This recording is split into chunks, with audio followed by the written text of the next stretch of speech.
Task 14 within PVPS worked for more than 12 years on PV grid integration. With task 19, the PVPS Exco decided to work on 9 different topics for PV grid integration for the next 4 years. More than 60 experts will work on this task, and the foremost topic for most of these countries is the overpowering of networks with the integration of photovoltaic. It's clear we will install much more PV than the grid can take. So within task 19, we work on the measures. So you have the choice either to upgrade your network or to integrate in an intelligent way those photovoltaic power. So the second big question is, how do you control? How is the power management, or curtailment it's also called? How is power management? How can this work? And where do you find successful solutions in the world?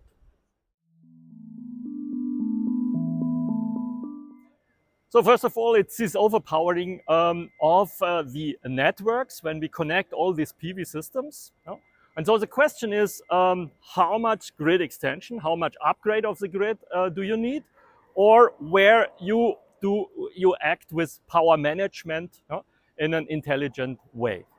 And there, with this group worldwide spread over 20 countries, we look at these different solutions, and they are different in different countries. So we really can learn from each other.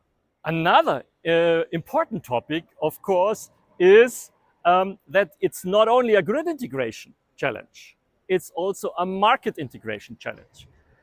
From Australia to Germany, we see in many countries negative prices, and therefore we have to work also on a intelligent way to integrate photovoltaic and high shares of photovoltaic also in energy markets.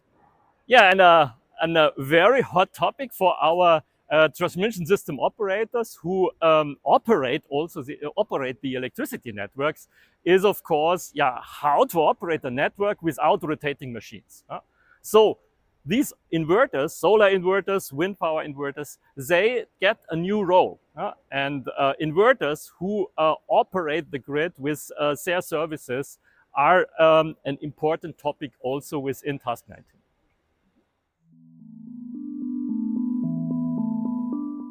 Yeah, on the regulatory side, we have to face that not all the power that we get from a PV system we can export to the grid. So power management is one on the technical measures, and there are different ways, successful ways, how this was integrated already. Of course, another measure we work on are grid forming inverters. The PV has to take a new role. And their grid forming inverters, especially from big ground-mounted systems, play an essential role in the future, and an international exchange on these topics, how you set it up, regulatory issues, and testing of this new role for inverters is essential for task 19.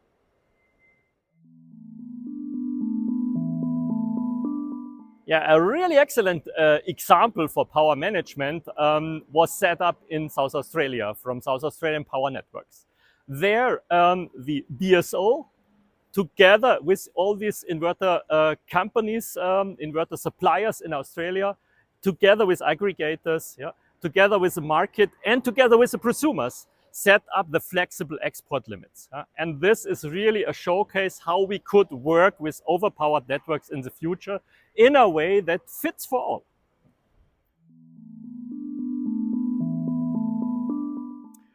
We see that the public, a small family, someone who's renting his flat, can work with solar, with these balcony systems, which have a great uptake in Germany. And why? It's so easy. You don't have to ask the network operator.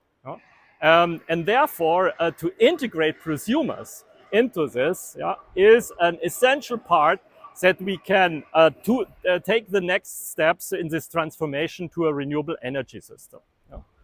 An important part there is prosumers don't understand regulatory issues, they don't understand grid codes. These are languages that a prosumer cannot understand. Therefore, it's essential to set up a nationwide and an international bill of rights and obligations for prosumers, which would be a baseline with a simple language to make everyone understand what a prosumer can expect and what are his obligations. And such a bill of rights, I think, is very important for the success of the future transformation of the energy system.